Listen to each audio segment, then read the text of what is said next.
नेताजी सुभाष चंद्र बोस। आज़ादी मिलने से पहले ही नेताजी सुभाष चंद्र बोस ने बना दी थी हिंदुस्तान की सरकार। जाने पूरी कहानी। नेताजी सुभाष चंद्र बोस। भारतीय स्वतंत्रता संग्राम में अनेक महापुरुषों ने अपना योगदान दिया था, जिनमें नेताजी सुभाष चंद्र बोस का नाम पहली पंक्ति में है। सुभाष चंद्र बोस ने भारत के लिए पूर्ण स्वराज का सपना देखा था। भारत को गुलामी की बेड़ियों से आज़ाद कराने के उन्होंने कई आंदोलन किए और इसकी वजह से नेताजी को कई बार जेल भी जाना पड़ा। उन्होंने अपने वीरतापूर्ण कार्यों से अंग्रेजी सरकार की नींव को हिलाकर रख दिया था। जब तक नेताजी रहे तब तक अंग्रेजी हुक्मरान चैन की नींद नहीं सो पाए। ऐसे तो हमें अंग्रेजी हुकूमत से आज़ादी 15 अगस्त 1947 को मिली, लेकिन करीब 4 साल पहले ही सुभाष चंद्र बोस ने हिंदुस्तान की पहली सरकार का गठन कर दिया था। इस लिहाज से 21 अक्टूबर 1943 का दिन हर भारतीय के लिए बेहद ही खास और ऐतिहासिक है। उस वक्त भारत पर अंग्रेजों का राज था, लेकिन नेताजी सुभाष चंद्र बोस ने 21 अक्टूबर 1943 को वो कारनामा कर दिखाया जिसे अब तक किसी ने करने के बारे में सोचा तक नहीं था। उन्होंने आज़ादी से पहले ही सिंगापुर में आज़ाद हिंद सरकार की स्थापना की। नेताजी ने इस सरकार के जरिए अंग्रेजों को साफ कर दिया कि अब भारत में उनकी सरकार का कोई अस्तित्व नहीं है और भारतवासी अपनी सरकार चलाने में पूरी तरह से सक्षम हैं। आज़ाद हिंद सरकार के बनने से आज़ादी की लड़ाई में एक नए जोश का संचार हुआ।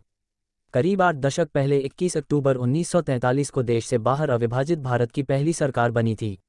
उस सरकार का नाम था आज़ाद हिंद सरकार। अंग्रेजी हुकूमत को नकारते हुए ये अखंड भारत की सरकार थी।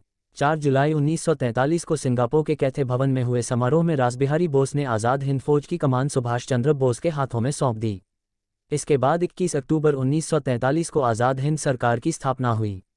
आज़ाद हिंद फौज के सर्वोच्च सेनापति की हैसियत से सुभाष चंद्र बोस ने स्वतंत्र भारत की अस्थायी सरकार बनाई। जापान ने 23 अक्टूबर 1943 को आज़ाद हिंद सरकार को मान्यता दी। जापान ने अंडमान और निकोबार द्वीप आज़ाद हिंद सरकार को दे दिए। सुभाष चंद्र बोस उन द्वीपों में गए और उनका नया नामकरण किया। अंडमान का नया नाम शहीद द्वीप और निकोबार का स्वराज द्वीप रखा गया। 30 दिसंबर 1943 को ही अंडमान निकोबार में पहली बार सुभाष चंद्र बोस ने तिरंगा फहराया था। ये तिरंगा आज़ाद हिंद सरकार का था। सुभाष चंद्र बोस भारत की पहली आज़ाद सरकार के प्रधानमंत्री, विदेश मंत्री और रक्षा मंत्री थे। वित्त विभाग सी चटर्जी को, प्रचार विभाग अय्यर को और महिला संगठन कैप्टन लक्ष्मी स्वामीनाथन को सौंपा गया। आज़ाद हिंद सरकार को 9 देशों की सरकारों ने अपनी मान्यता दी थी, जिसमें जर्मनी, जापान, फिलीपींस जैसे देश शामिल थे।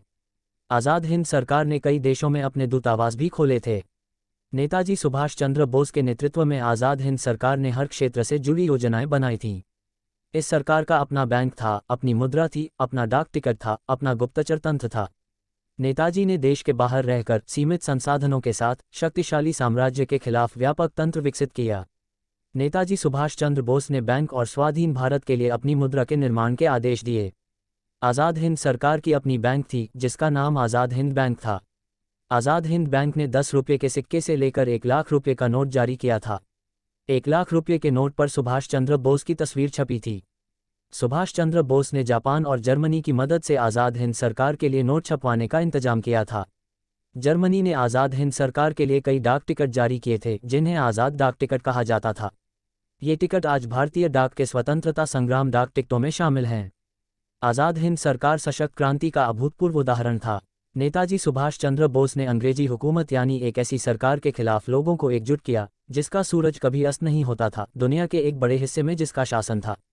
आज़ाद हिंद सरकार ने राष्ट्रीय ध्वज के रूप में तिरंगा को चुना था। रविंद्रनाथ टैगोर रचित जन गण मन को राष्ट्रगान बनाया था। एक दूसरे से अभिवादन के लिए जय हिंद का प्रयोग करने की परंपरा शुरू की गई थी। 21 मार्च 1944 को दिल्ली चलो के नारे के साथ आज़ाद हिंद सरकार का हिंदुस्तान की धरती पर आगमन हुआ। आज़ाद हिंद सरकार के पहले प्रधानमंत्री के रूप में शपथ लेते हुए नेताजी ने ऐलान किया था कि लाल किले पर एक दिन पूरी शान से तिरंगा लहराया जाएगा। आज़ाद हिंद सरकार ने देश से बाहर अंग्रेज हुकूमत के खिलाफ लड़ाई लड़ी थी और आज़ादी की लड़ाई में अहम भूमिका निभाई थी। इस सरकार ने अंग्रेजों को बता दिया कि भारत के लोग अब अपनी ज़मीन पर बाहरी हुकूमत को किसी कीमत पर बर्दाश्त नहीं करेंगे।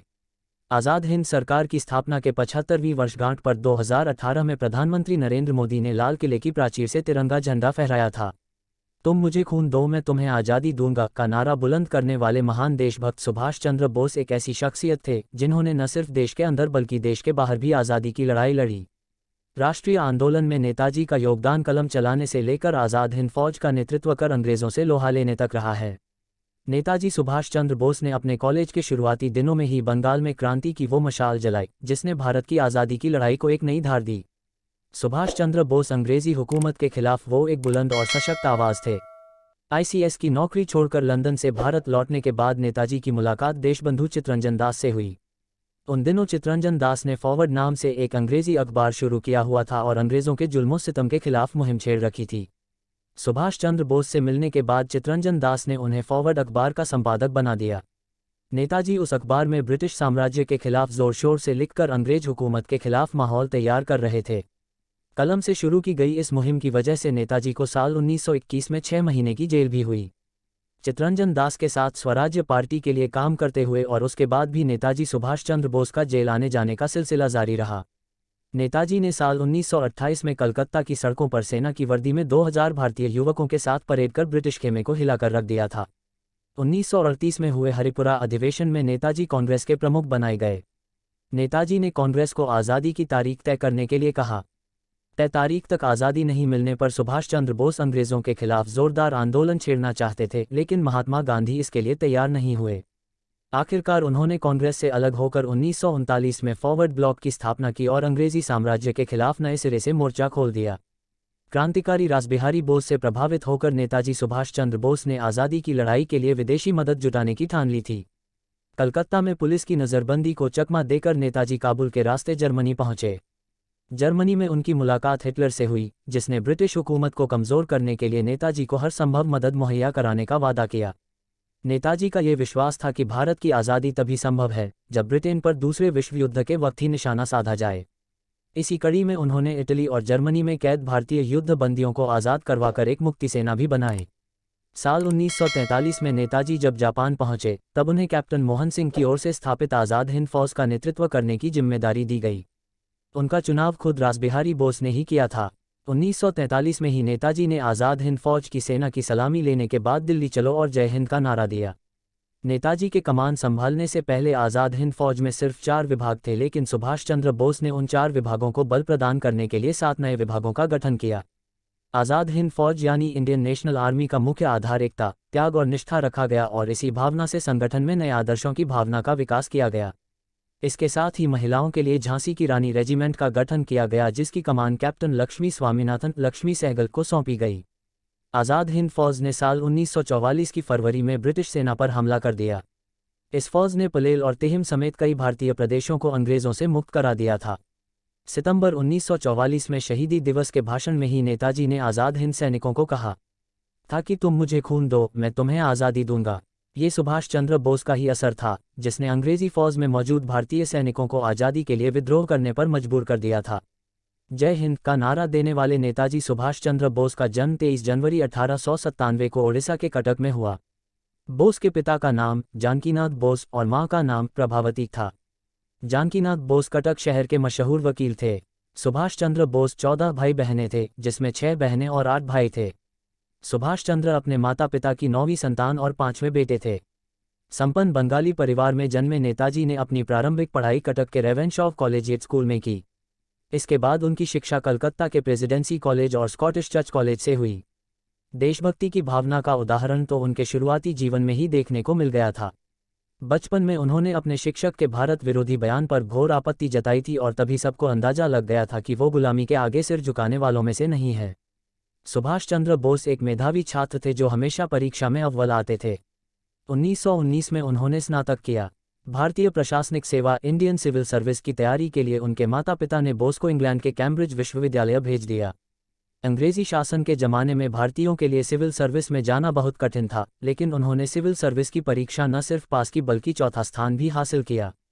लेकिन उन्मुक्त विचारों वाले सुभाष का मन अंग्रेजों की नौकरी में कहाँ लगने वाला था। भारतीय सिविल सेवा की परीक्षा में उत्तीर्ण होने के बाद सुभाष चंद्र बोस ने नौकरी से इस्तीफा दे दिया। सिविल सर्विस छोड़ने के बाद वो भारतीय राष्ट्रीय कांग्रेस के साथ जुड़ गए। उनके मन में पहले से ही एक मजबूत और निडर व्यक्तित्व था। वे राजनीतिक, आर्थिक, सामाजिक और आध्यात्मिक दास्ता से भारत का उद्धार चाहते थे।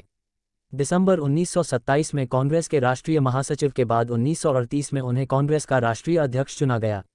लेकिन नेताजी के क्रांतिकारी विचारों और आकर्षण की वजह से अपने ही वरिष्ठ नेता उनकी निंदा करने लगे। विचारों में मतभेद और बोस की लोकप्रियता पार्टी के कई लीडरों को नहीं भा रही थी। इसे भांपते हुए सुभाष चंद्र बोस ने फॉरवर्ड ब्लॉक के नाम से अपनी अलग पार्टी बनाई। सुभाष चंद्र बोस महात्मा गांधी के अहिंसा के विचारों से सहमत नहीं थे। वास्तव में महात्मा गांधी उदार दल का नेतृत्व करते थे, वहीं सुभाष चंद्र बोस जोशीले क्रांतिकारी दल के प्रिय थे। महात्मा गांधी और सुभाष चंद्र बोस के विचार अलग अलग थे, लेकिन वे यह अच्छी तरह जानते थे कि महात्मा गांधी और उनका मकसद एक है, यानी देश की आज़ादी। नेताजी के मन में गांधी जी के लिए अपार श्रद्धा थी। तभी तो सबसे पहले गांधी जी को राष्ट्रपिता कहकर नेताजी ने ही संबोधित किया था। हालांकि गांधी जी के विरोध के चलते इस विद्रोही अध्यक्ष ने त्यागपत्र देने की आवश्यकता महसूस की। गांधी के लगातार विरोध को देखते हुए उन्होंने स्वयं कांग्रेस छोड़ दी। जब दूसरा विश्व युद्ध के शुरू हुआ तब बोस का मानना था कि अंग्रेजों के दुश्मनों से मिलकर आज़ादी हासिल की जा सकती है।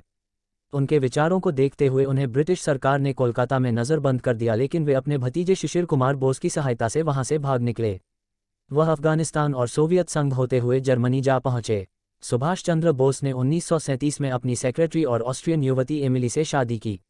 उन दोनों की एक अनीता नाम की एक बेटी भी हुई।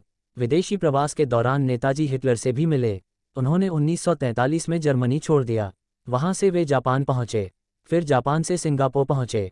18 अगस्त 1945 को टोक्यो जापान जाते समय ताइवान के पास एक हवाई दुर्घटना में उनका निधन हो गया, लेकिन उनका शव नहीं मिल पाया। नेताजी की मौत का सही कारण आज तक पता नहीं चल पाया है। नेताजी सुभाष चंद्र बोस स्वतंत्र भारत की अमरता का जयघोष करने वाला राष्ट्रप्रेम की दिव्य ज्योति जलाकर अमर हो गए। आपको ये जानकारी अच्छी लगी तो वीडियो को लाइक करें और ऐसी कहानी सुनने के लिए चैनल को सब्सक्राइब करें।